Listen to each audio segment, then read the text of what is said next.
Neste vídeo vou mostrar como fazer o seu aspirador robô XIAOMI funcionar. 5. Evite completamente os tapetes.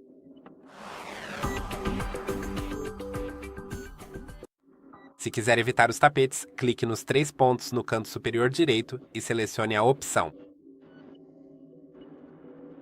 Preferências para a limpeza de carpetes. Agora, certifique-se de que o reconhecimento de tapetes esteja ativado e selecione Evitar tapetes. Vai fazer com que os tapetes sejam evitados, mas não vai fazer com que os tapetes... Sim, então os tapetes serão evitados, mas o aspirador de pó não passará por cima deles. Eles serão completamente evitados. O aspirador simplesmente irá circular ao redor deles. Espero que este vídeo tenha sido útil. Não se esqueça de curtir e se inscrever e nos vemos no próximo vídeo.